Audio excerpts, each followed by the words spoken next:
Dans cette vidéo, donc, on va parler de l'installation du serveur de fichiers. Alors, tout à l'heure, pendant l'installation de Microsoft Office 2016, qui durait très très très très longtemps, j'ai fait en parallèle donc l'installation de base, mais vraiment très simple, du serveur de fichiers. Donc, comme convenu dans l'énoncé, 4 Go de RAM, un processeur avec 2 cœurs et deux disques durs, un de 40, un de 60 Go. Le reste, il est sur le réseau Stanley. Ça, c'est le CD d'installation. Le deuxième disque dur, je viens juste de le mettre en fait. Je ne l'ai pas configuré, j'ai rien fait dessus. C'est ce qu'on va faire quasiment dès qu'on va démarrer cet ordinateur, enfin ce serveur. Donc, OK. Donc, il est déjà installé. L'installation est assez similaire à l'installation d'un Windows 10. Donc, j'estimais qu'il n'était pas forcément très intéressant de prendre en vidéo toute cette partie-là. Donc, j'ouvre ma session sur mon serveur, hein. J'ai déjà mis en place les tools pour, encore une fois, gagner du temps, sachant que ça n'a rien de transcendant euh, à installer sur une machine virtuelle. Alors, donc là, ce que je vais faire sur mon serveur, je vais lui configurer son adresse IP statique, lui configurer son nom, et lui configurer le deuxième disque dur. Donc là, il m'a lancé le gestionnaire de serveur, ça ne m'intéresse pas pour l'instant. Donc, première chose à faire, je vais mettre son adresse IP statique. Je modifie les paramètres réseau, je descends à modifier les options d'adaptateur et je vais aller modifier les paramètres IPv4. Alors, je vais en profiter, je vais désactiver l'IPv6, j'en ai pas besoin, donc autant s'en débarrasser. Et je double-clique sur les paramètres de protocole Internet version 4 et je vais lui spécifier l'adresse IP que j'ai notifiée sur le sujet. Donc 192. Ah, j'ai oublié le pavé numérique. 192.168.99.1. Le masque de réseau, toujours le même. La passerelle par défaut, c'est mon monowall, donc 99.254. Mon serveur DNS, c'est également mon monowall. Donc je mets ces informations-là et normalement, si tout se passe bien, je devrais récupérer un accès Internet. Alors voilà, bon là c'est arrivé assez vite. Ne jamais trop se fier à ce genre de détails.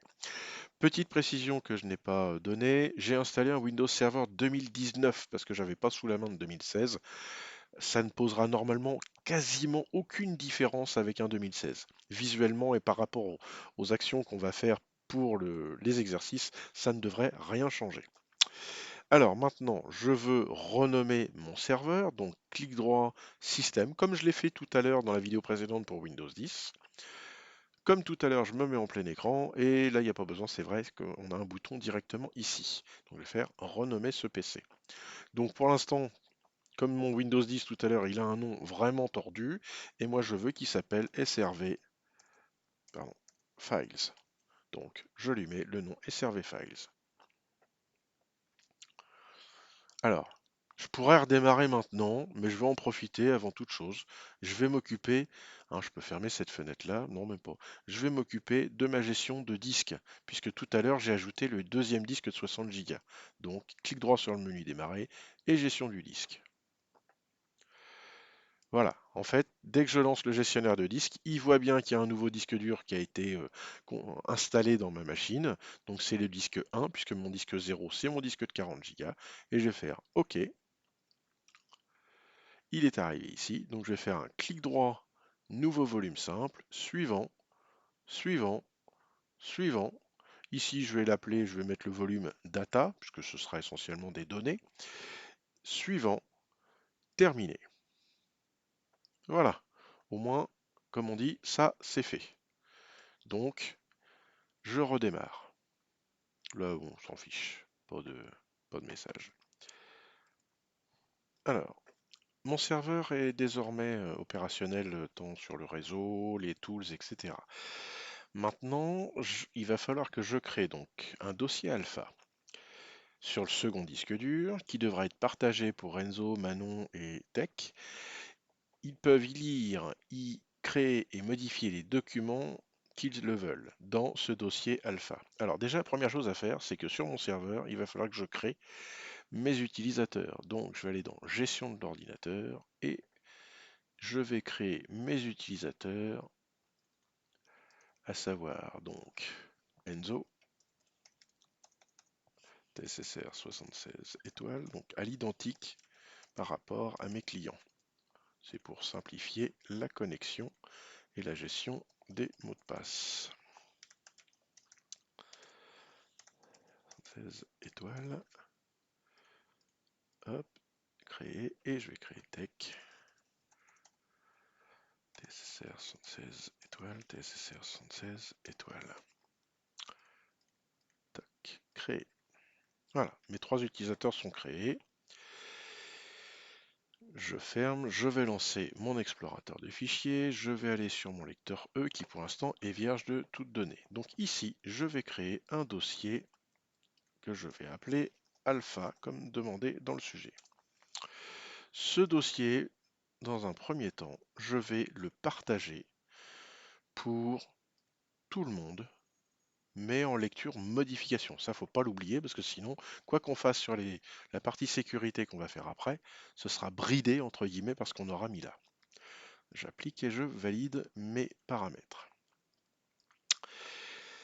Ce que je veux, c'est que tout le monde puisse lire, créer et modifier des documents. Donc ça déjà, ça c'est opérationnel, ça va fonctionner comme on le souhaite. Par contre, on va avoir un léger problème, c'est que ça va être un peu la fête là-dedans. Donc moi, ce que je veux, c'est que je vois la suite de mon sujet. Dans ce dossier doivent également se trouver un dossier pour Enzo et un pour Manon.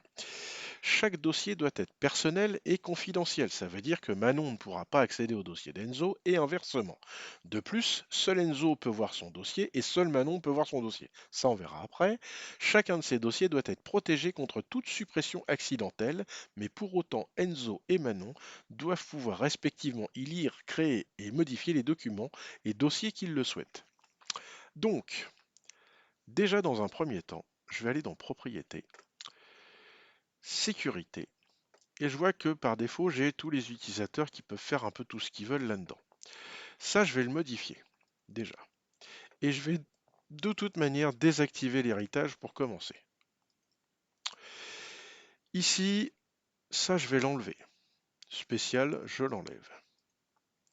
Et ici, je vais modifier 2-3 petites choses ici. Je vais donner les droits à mes utilisateurs, à l'écriture et à la suppression. Je valide. Ça, c'est ce qui va permettre en fait à mes utilisateurs de pouvoir créer du contenu autant qu'ils veulent dans Alpha. Maintenant, là-dedans, je vais créer un dossier Enzo et un dossier Manon. Le dossier Enzo, pour commencer. Clic droit, propriété. Là, je ne vais pas dans le partage puisque j'ai partagé mon dossier alpha. Donc, je ne vais pas partager 36 fois mes dossiers. Je vais directement dans l'onglet sécurité. Même chose que tout à l'heure, avancer. Et je vais désactiver l'héritage. Convertir. Tout de suite, je ne vais pas m'embêter. Je vais faire utilisateur et je vais le supprimer parce que sinon, n'importe qui peut accéder au dossier d'Enzo. Appliquer. Et je vais faire ajouter. Ici, je vais sélectionner un principal en faisant Enzo. Vérifier. OK. Enzo, pour son dossier, je vais lui donner le droit d'écriture et le droit de suppression. Exactement la même chose que ce que j'ai fait tout à l'heure sur le dossier alpha pour tous les utilisateurs. OK. Appliquer. Je valide et je vais faire la même chose pour Manon. C'est un peu du live, hein, donc théoriquement, ça devrait bien se passer. Avancer. Je désactive l'héritage pour le dossier Manon. Utilisateur, je vais le supprimer tout de suite et je vais ajouter du coup un principal, donc ça va être Manon. Vérifier, OK. Et même chose que tout à l'heure, écriture et suppression. Je valide, j'applique et je ferme. Je vérifie quelque chose rapidement, que j'ai pas fait de bêtises. Donc par exemple pour Manon, j'ai bien le créateur propriétaire, donc ce sera Manon au terme, le système qui peut faire des choses, hein, pratiquement tout, Manon qui a pas mal de droits, et les administrateurs qui peuvent effectivement accéder à l'ensemble du dossier. Et je vais valider. Et là, c'est le crash test. Je vais sur mon client, je suis connecté avec le compte de Enzo et je vais me connecter à mon lecteur réseau sur mon serveur. Connecter un lecteur réseau. Je vais faire 192.168.99.1 anti-slash alpha et je valide.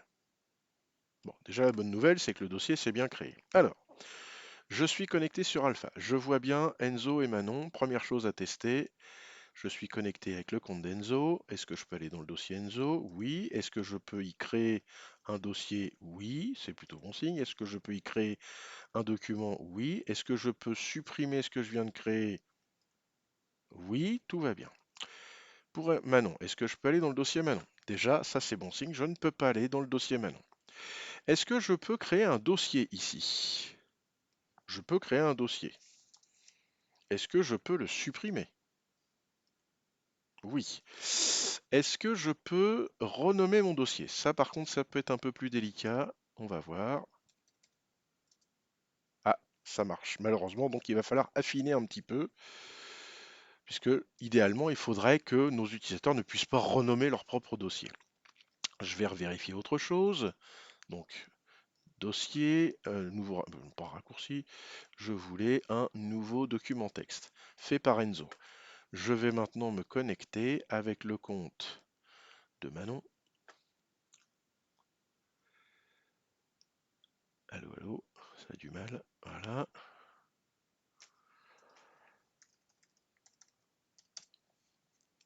Et je vais connecter ce lecteur réseau de la même façon. Donc 192.160, oula, 168.99, 99.1, anti-slash alpha. Alors, est-ce que du coup, là, le document qui a été créé par Enzo, je peux le renommer? Apparemment, c'est pas un problème. Est-ce que je peux le supprimer? Oui. Est-ce que je peux aller dans le dossier d'Enzo? Non. Est-ce que je peux aller dans le dossier de Manon? Oui. Ok. Bon, il n'est pas content, mais ça, c'est pas grave. Hop, supprimer. Formidable. Alors, par contre, je pense que j'ai le même problème ici. Effectivement, je peux renommer mes dossiers. Donc là, je vais affiner mes droits sur mon serveur. Donc, je vais sur le serveur et je vais regarder les différents droits de mes dossiers. Alors, je crois en fait que ça me revient, je crois que j'ai fait une petite erreur tout à l'heure, je suis allé un peu vite en besogne. Sur le dossier d'Enzo et comme sur le dossier de Manon, j'ai donné un droit de trop, entre guillemets. Je vais retourner donc dans l'onglet Sécurité pour Enzo, aller dans Avancer, et pour les droits d'Enzo, en fait, je vois qu'il a le droit de modification. Le droit de modification, ça inclut également le droit, si vous voulez, donc de suppression, mais de suppression du dossier. Alors c'est un peu bête. Donc du coup, je vais enlever le droit de modification, ici, et je vais valider. Mais comme j'ai fait sauter l'héritage, ça veut dire que ça s'applique surtout au dossier en lui-même. C'est un peu subtil, mais ça marche. On va essayer de toute manière, on va voir. Donc là, j'ai juste pour Enzo enlevé le droit de modification. Je vais faire la même chose pour Manon. Sécurité, avancer, Manon, et du coup, je vais enlever la modification. Ok, ok, et je valide tout ça. J'aurais peut-être pas du tout fermé. Je vais sur mon client. Donc je suis connecté avec Enzo. Donc sur le dossier d'Enzo, est-ce que je peux aller dans Manon? Toujours pas. Est-ce que je peux aller dans Enzo? Oui. Est-ce que je peux créer dans Enzo? Oui. Est-ce que je peux également créer un document Word? Oui. Formidable. Est-ce que je peux maintenant modifier Enzo? Je peux plus. Est-ce que je peux, soyons fous, supprimer Enzo? On espère que non. Je ne peux pas non plus. Bien sûr, je ne peux pas le faire pour Manon, puisque de toute manière, je ne peux même pas y accéder. Voilà, il veut pas. Ah, continuer, qu'est-ce qu'il me dit là? Ah oui, bien sûr, il me demande les droits take. Alors évidemment, ça marchera pas. Voilà. Donc, normalement, si je vais sur le compte de Manon, ça patine un peu, hein, désolé. Je refais la manipulation pour Enzo. Du coup, je peux pas aller dedans parce que je suis connecté avec le compte de Manon. Je peux aller dans Manon. Est-ce que je peux créer? Oui. Est-ce que je peux créer un document texte également? Est-ce que je peux les supprimer dans mon dossier? Oui. Super. Est-ce que je peux toujours créer à la racine ici un document Word? Doc Manon. Et je vais en créer un deuxième, nouveau. On va faire un dossier, pourquoi pas. Rep Manon. Voilà. Donc, est-ce que je peux supprimer le doc que je viens de créer, ou le dossier que je viens de créer? Oui, pas de problème. Est-ce que depuis le compte d'Enzo, à la racine du coup du dossier alpha, est-ce que Enzo va pouvoir supprimer le document qu'a créé Manon? Ce que je veux, hein, c'est vraiment ce que je veux. Donc là, Manon a créé un document. Est-ce que je peux le supprimer? Oui, voilà. Donc a priori, c'est même pas a priori, hein, c'est sûr, avec les paramètres que j'ai mis sur mon dossier partagé, donc sur Enzo, je rappelle, au niveau de la sécurité, donc j'ai enlevé les utilisateurs, j'ai fait sauter l'héritage, et dans Avancer, j'ai rajouté Enzo et je lui ai donné les droits de lecture, exécution, affichage, lecture, écriture. C'est tout. Pour ce dossier uniquement. Très important, c'est de faire sauter l'héritage avant. Si vous ne faites pas sauter l'héritage, vous serez embêté sur les données qui seront dans les dossiers. Donc il faut le faire avant d'attribuer des droits particuliers à ces dossiers. Voilà, donc j'ai mis en œuvre ce que je voulais. Ah non, il me reste à masquer les, les dossiers pour lesquels, par exemple, Enzo ne peut pas voir le dossier de Manon. Alors ça va se trouver dans le gestionnaire de serveur. Il faut que je retrouve où c'est, parce que c'est bien caché aussi, ça. Je crois que ça va être dans serveur local. Même pas. Attendez, il faut que je me rappelle, hein, parce que c'est pas le truc que je fais toutes les 5 minutes. Voilà. Ah oui, c'est dans service de fichiers, partage, euh, alpha, puisque j'en ai qu'un. Je vais aller dans propriétés, euh, paramètres, et je vais cocher la petite case, activer l'énumération basée sur l'accès. Appliquer, OK. Juste à faire ça. Normalement, à partir de là, je suis connecté avec Enzo. Je vais rafraîchir ma fenêtre. Des fois, il faut fermer la session, hein. Donc là, je vois toujours le dossier de Manon. On va voir si juste en faisant ça, des fois ça peut suffire. Des fois ça, non. Donc je vais essayer donc en fermant ma session Enzo, se déconnecter et je vais me reconnecter. Et je vais voir si je vois toujours le dossier de Manon. Théoriquement, je dis bien théoriquement, je ne devrais plus le voir. Je me reconnecte avec le compte d'Enzo et je croise les doigts pour que le dossier de Manon qui se trouve dans le dossier partagé alpha ne soit plus visible.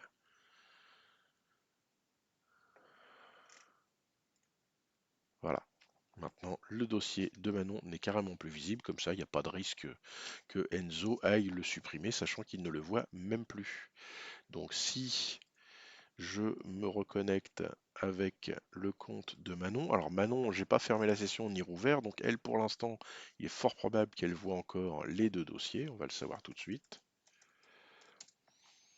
Voilà, si je fais éventuellement un petit F5 ici, comment ça se passe? Non, il veut vraiment pas. Il n'y a pas un truc rafraîchir? Non. Donc, accueil, non. Donc, je vais faire comme pour Enzo. Je vais fermer la session. se déconnecter. Je vais me reconnecter. Désolé pour les manips, hein, c'est un petit peu long. Rien ne vous empêche de passer la vidéo en mode accéléré sur YouTube.